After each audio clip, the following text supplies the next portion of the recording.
जय श्री महाकाल। सभी विद्वान जनों को, मेरे गुरुदेव श्री एच.एस. रावत जी को और सभी भाई बहनों को कमल अग्रवाल का सप्रेम नमस्कार। मैं एस्ट्रो कमल कुमार अग्रवाल दिल्ली से वैदिक ज्योतिषी हूँ और उसी हिसाब से बात करता हूँ। पहले तो मैं बधाई देता हूँ भाई साहब को, झा जी को और अग्रवाल जी को, लेकिन मेरा मानना यह है कि बधाई के पात्र सारे हैं, क्योंकि हम ज्योतिष जैसी पवित्र फील्ड में काम करते हैं। इससे ज्यादा पवित्र कोई काम दुनिया में है नहीं, मुझे ऐसा लगता है। सबसे बड़ा काम दिया डॉक्टर को ईश्वर ने कि आप इंसान की जान बचाओगे, इसलिए उसके सामने डॉक्टर लगा ना। लेकिन एक ज्योतिषी, भाई डॉक्टर तो अपनी रिपोर्ट देख के, ईसीजी देख के बताएगा कि जी आपको ये बीमारी है, लेकिन हम ज्योतिषी 20 साल 50 साल पहले बता सकते हैं कि आपको कब किस समय क्या होगा। डाइवोर्स होगा, शादी चलेगी, बच्चा होगा, नहीं होगा, और बाकायदा लिखित में भी दे सकते हैं। जिसके पास अपने इष्ट का और गुरु का ज्ञान है, उसका आशीर्वाद है। इसलिए मैं ज्योतिष क्षेत्र में आया हूं और सबसे पवित्र क्षेत्र इसको मानता हूं। ये है एक बात मेरे दिल की। बात करते हैं ज्योतिष पे।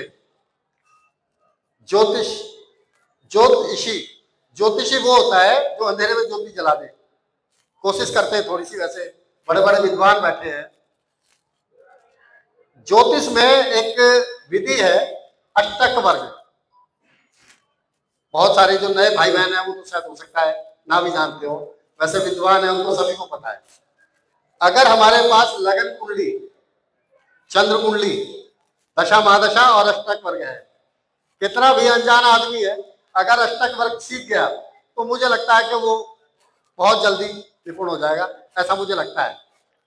अष्टक वर्ग में बिंदु होते हैं, कोई लाइन बोलता है, कोई बिंदु बोलता है, कोई अंक बोलता है, मतलब बोलने का तरीका अलग है। मैं अंक बोलता हूं, ठीक है। 12 भाव में 9 ग्रह बैठे हुए हैं। अब 9 ग्रहों को भी छोड़ दो, 12 भाव को देख लो। शुरुआत इससे करते हैं कि अष्टक वर्ग में 18 अंक से नीचे जिस भाव को फल मिले हैं वो भाव हो जाता है थोड़ा सा कमजोर, और जिसके 24 अंक से ऊपर है वो भाव हो जाता है ठीक ठाक। 30 अंक पे जाके भाव बढ़िया हो जाता है, जिसे हम कहते हैं बेस्ट, बढ़िया। और जब 40 पे पहुंच जाते हैं, ये किसी भाव को 40 अंक मिल जाए तो आप समझिए उस भाव के जन्म पत्री में सबसे बढ़िया भाव हुई है। बात करते हैं, देखिए वैदिक ज्योतिष लगन और लग्नेश के बगैर काम चलता नहीं मेरा। तो सबसे पहले क्या देखेंगे, अब लगन और लग्नेश। पहले तो उसकी प्लेसमेंट देख लो। अष्टक वर्ग में अगर कोई ग्रह मजबूत है, तब अगर लगन मजबूत है तो वो फल देगा 100%। अगर लगन और लग्नेश कमजोर है तो फिर तो वो थोड़ा बहुत ऊंचे नीचे हो सकता है, ऐसा मुझे लगता है। लगन भाव को अगर 30 डिग्री मिली है तो हम आंख बंद करके कह सकते हैं भाई ये जातक बहुत अच्छा करेगा। 18 डिग्री से नीचे अगर किसी के लगन को मिले हैं तो थोड़ा कमजोर वर्ग में हम उसको मान सकते हैं। और 30 के ऊपर 35 डिग्री चलेगी, 38 डिग्री चलेगी, 40 डिग्री चली गई तो समझो बेस्ट करेगा वो जीवन में। ये पक्का है, नोट कर लो ये बात। सेकंड भाव में भी अगर 18 अंक आ रहे हैं तो ऐसा लगता है भाई ये आदमी रोटी रोजी कमा सकता है, इससे ज्यादा कुछ नहीं कर पाएगा, धन संचय नहीं कर पाएगा और परिवार भी इसका साथ नहीं देगा, ऐसा मैंने देखा है। अगर यहीं पे ही 30 अंक है तो बढ़िया, कोई दिक्कत नहीं। लेकिन 40 और 45 हो गए सेकंड भाव को, तो हम ये बोलेंगे कि भैया ये आदमी अरबपति बनेगा, पक्की बात है। थर्ड भाव में कहते हैं पापी ग्रह बहुत अच्छे होते हैं। जब पापी ग्रह थर्ड भाव में बैठे हो तो देखना 30 अंक से ऊपर होंगे थर्ड भाव में। क्यों? क्योंकि आदमी मेहनती होता है, पराक्रमी होता है, और जो मेहनती होगा पराक्रमी होगा उसका नेम फेम भी होगा। और 30 अंक से 35 अंक 40 अंक हुए तो उसका नाम भी होता है, जैसे हमारे एच.एस. रावत जी, नाम तो है ना। तो थर्ड भाव अगर मजबूत है तो इंसान का नाम होगा, नेम फेम होगा, मेहनती होगा, नाम रोशन करेगा अपने माँ बाप का।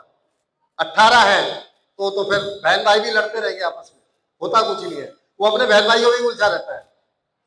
चौथा भाव, चौथे भाव में 18 अंक मिले हैं, तब ऐसा हो सकता है कि भाई घर तो किसी प्रकार से मिल जाए, लेकिन वो बेचारा परेशान रहेगा, घर में लड़ाई झगड़ा रहेगा, परेशानी रहेगी। 30 अंक मिल गए, 25 अंक से ऊपर चले गए तो अच्छा घर, गाड़ी, मकान, सुख सुविधाएं सब कुछ मिलेंगी। और अगर 40 और 45 बहुत कम मिलते हैं, 40 अंक के आसपास हैं, तो ऐसे आदमी को कह सकते हैं भैया करोड़ों की गाड़ी में घूमेगा, और कोठी भी होगी, विला भी होगा, और देश विदेश में घूमेगा, यात्राएं करेगा।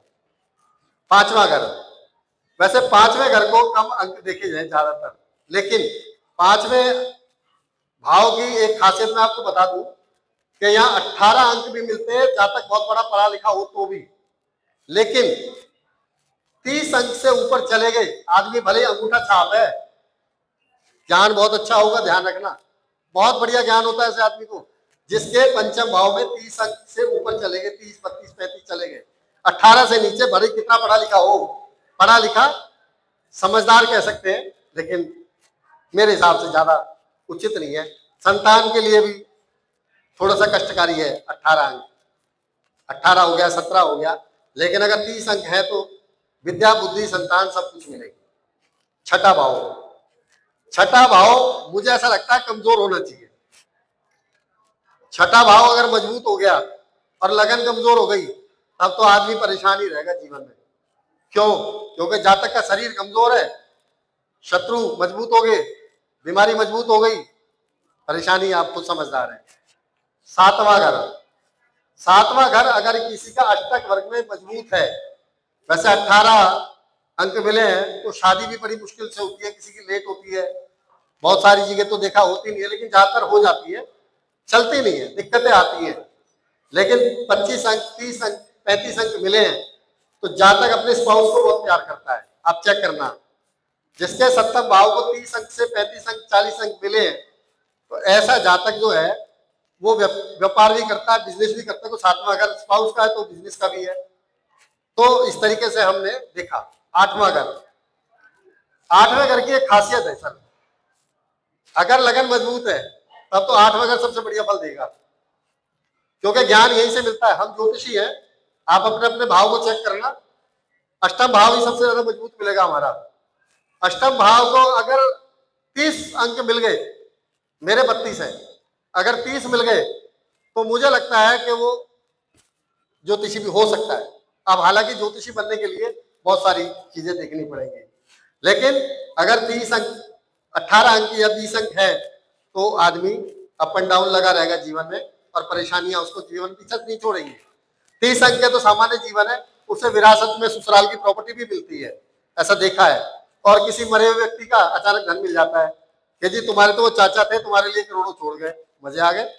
10वां घर, सॉरी 8वां घर, 9वां घर। अब 9वां घर मजबूत है तो बताने की जरूरत नहीं है, आदमी धर्म कर्म का पालन करता होगा, धर्म में विश्वास होगा उसका, लेकिन भाग्य का फल उसको 18 अंक से नीचे नहीं मिलेगा, कम मिलेगा। लेकिन 9वें घर में मैंने खासियत देखी है, इस घर में अंक कम ही देखे, बहुत कम लोग हैं जिसमें 30 अंक पहुंच जाए, 25 अंक पहुंच जाए 9वें घर के, लेकिन इसमें 17, 18, 19, 20 होते हैं, इसीलिए स्ट्रगल बहुत सारे लोगों का देखा है। 20 अंक से ऊपर, 25 अंक से ऊपर चले गए तो समझो ये बच्चा भाग्यशाली है। 30 अंक आगे तो समझो कि हर चीज इसको बगैर किसी, मतलब मेहनत तो देखो करनी है, लेकिन मेहनत के साथ भाग्य का भी तो जरूरी है ना, तो मिलेगी। 10वां घर, 10वें घर को 18 अंक मिले तो आदमी भटकता है, परेशान रहता है, क्योंकि जब काम नहीं है तो घर वाले भी परेशान है और उसे भी परेशान करेंगे, वो स्थिर नहीं रह पाता। ज्यादातर ऐसा कब होता है? जब केतु 10वें घर में बैठा हो। चेक करना, केतु अगर किसी के, ज्यादातर ऐसा मैंने देखा है, सब किसी के साथ तो ये चीज लागू नहीं हो सकती। अगर केतु 10वें घर में बैठा है तो बंदा परेशान रहता है। 18 या 20 अंक है, जॉब के लिए, उसके लिए, बिजनेस के लिए, और कुछ नहीं तो पिता से ही उसके विचार नहीं मिलते, पिताजी उसको जूतों से मार के निकाल देते हैं।